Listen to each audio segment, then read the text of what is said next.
The 25th of January Revolution, Egypt's uprising explained in 2011.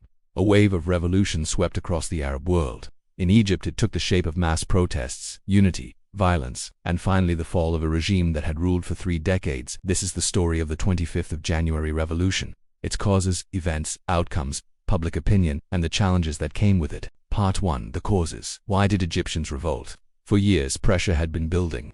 Egyptians suffered under the heavy weight of a regime led by President Hosni Mubarak, who had ruled since 1981. Key reasons behind the revolution included authoritarian rule, no real democracy, the same president for 30 years.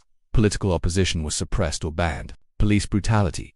The Egyptian police and security forces were notorious for torture, abuse, and unchecked power. The killing of a young man, Khaled said, by police in 2010 sparked widespread anger. Corruption. The ruling elite grew richer while most citizens remained poor. Bribery and nepotism were part of daily life. High unemployment, especially among youth and graduates, leading to frustration and hopelessness. Poverty and inflation.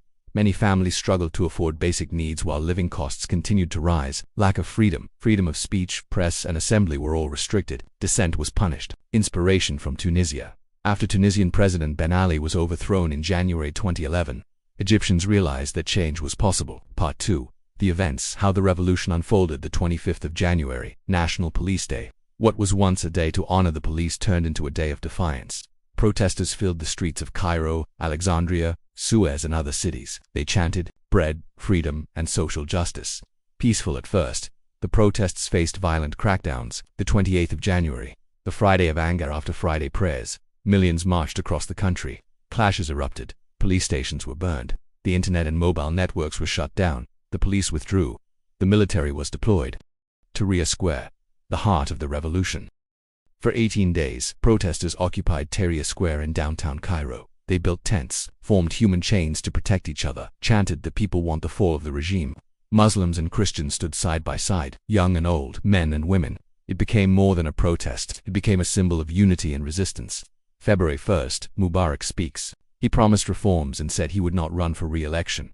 But the people rejected it. They didn't want reform. They wanted him gone. February 11th, Mubarak resigns. After pressure from the military and growing protests, Vice President Omar Suleiman announced Mubarak's resignation. The crowds exploded in celebration. 30 years of dictatorship had come to an end. Part 3. The outcomes. What happened after the revolution? Short-term results. Mubarak was gone. The Supreme Council of the Armed Forces (SCAF) took over temporarily.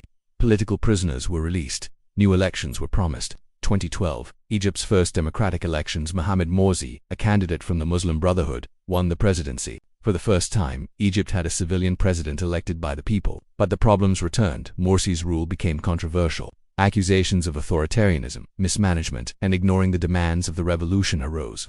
In June 2013, mass protests broke out again. 2013, the second wave and military takeover. On July 3, 2013, the military, led by General Abdel Fattah el-Sisi, removed Morsi from power. A new era began, one that critics say returned Egypt to authoritarian rule, but with a different face. Part 4. Public opinion. What did Egyptians think? The revolution sparked hope, pride, and unity. Many Egyptians described it as the greatest moment in our history, but over time, opinions became divided. Some believed the revolution was stolen. Others blamed the chaos and instability on the revolution itself. Many were disappointed by what followed: repression, economic hardship, and broken promises. Still, for millions, the memory of 2011 remains a moment of glory.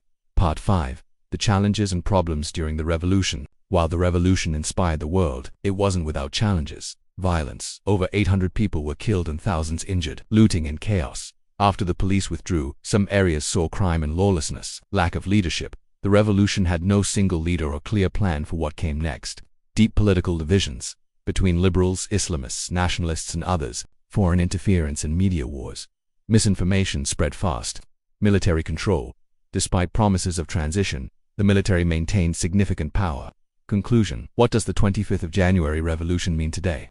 The 25th of January revolution was a moment when Egyptians rose with one voice and said, "Enough."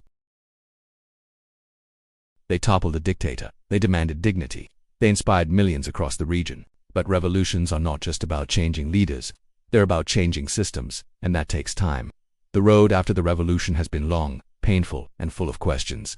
But no matter the outcome, one thing is certain: the voice of the people was heard. and history was made. Revolutions are not apples that fall when they are ripe. You have to make them fall. Che Guevara.